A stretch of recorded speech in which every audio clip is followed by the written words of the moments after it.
वित्त मंत्री निर्मला सीतारमण कुछ कह रही हैं. I just want to give you a picture of how long it's going to be so that you're not going to be frustrated in between. There are about 32 slides. And just so that you get a picture of how we are going about this whole thing, I've arranged them in about 6 compartments. So as we move, I will alert you to the fact that I've covered one and I'm moving to the second, so that related items are grouped under one head. And even before I start doing that, just to briefly give you a picture of what's globally happening.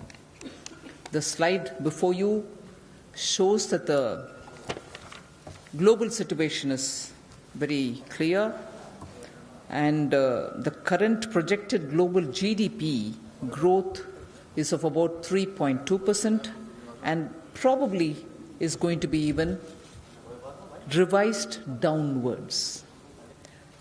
Moreover, not just one, many organizations have come out repeatedly to say the global demand is going to be very weak. So that's one broad picture. The lines there show you very clearly what is the growth globally and where India stands in that. You can see the yellow line, which stands for India, is still very much high above. The United States and Germany have seen inversion of yield curves, which points to slowdown in growth of consumption in these countries also. So it's not a story just of the emerging economies, but even global advanced economies are facing this.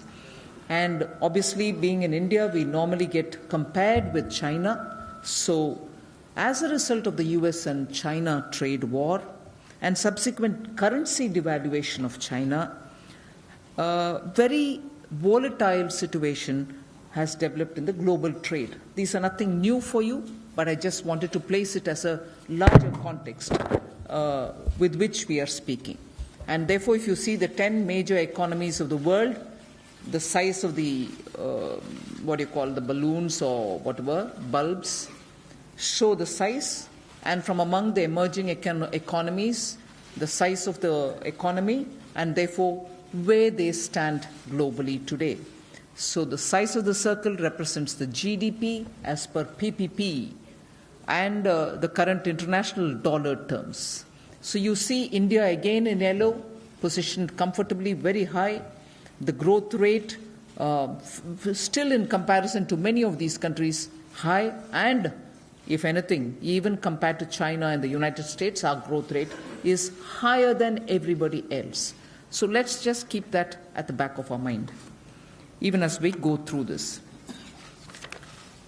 One thing I just want to draw your attention to is the important line which the Prime Minister keeps repeating because he strongly believes in it, which came out in one of the newspaper interviews that he had given earlier, saying, "We respect wealth creators."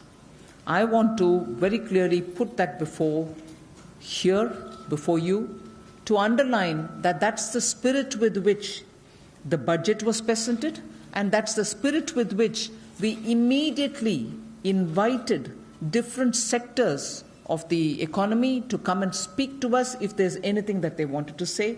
And they were not very quick, short consultation for the sake of it.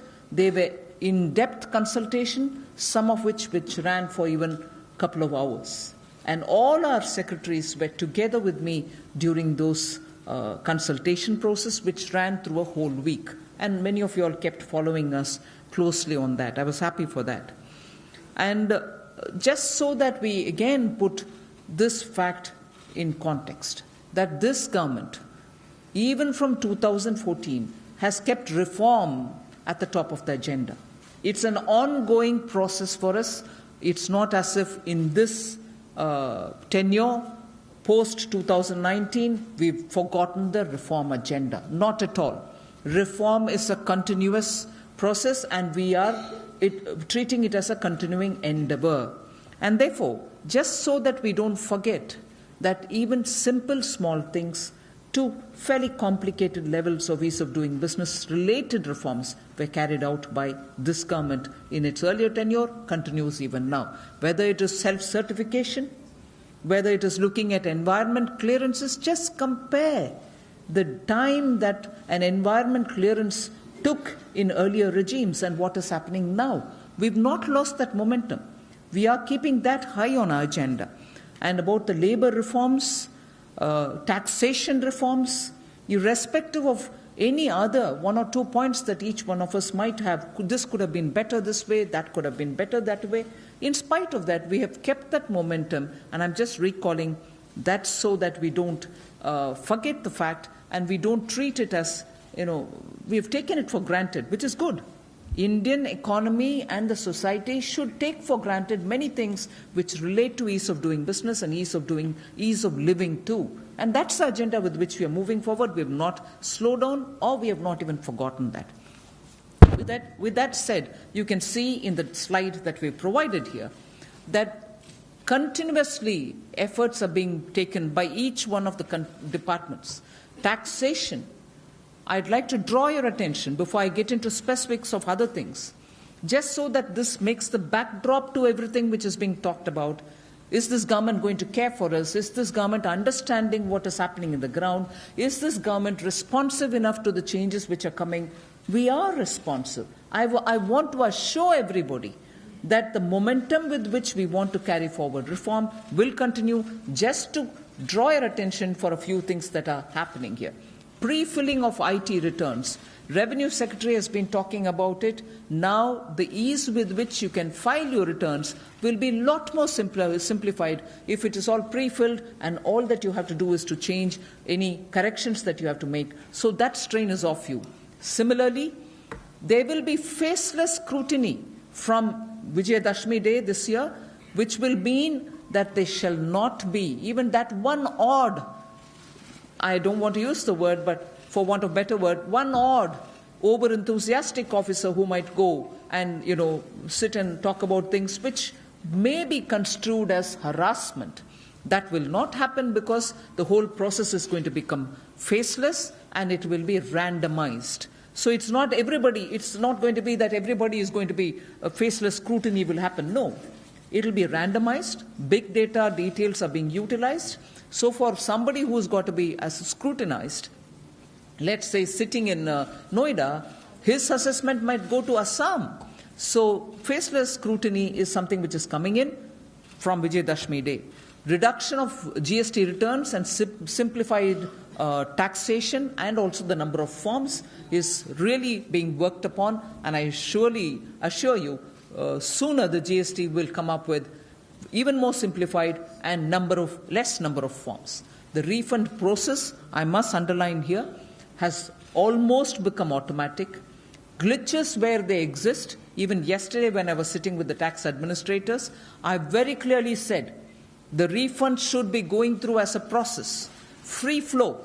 But if there are obstructions to it, we are very clearly, even tomorrow I'll be holding a meeting with, tomorrow Sunday morning, 11 o'clock, I'm holding a meeting with the GSTN people to make sure and identify as to where the glitches are in terms of flow of refund so that it doesn't affect people.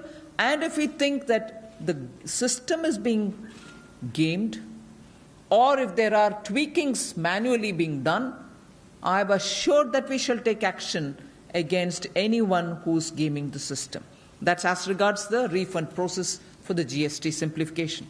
And then finally, repeating one other thing which I mentioned along with the faceless scrutiny is risk-based approach is being taken in dealing with the taxpayers where there is high risk, where there is suspicion based on ground factual records. Action will be furthered rather than approaching everybody with a fishing expedition, as it were. So there are simplifications being done in the taxation.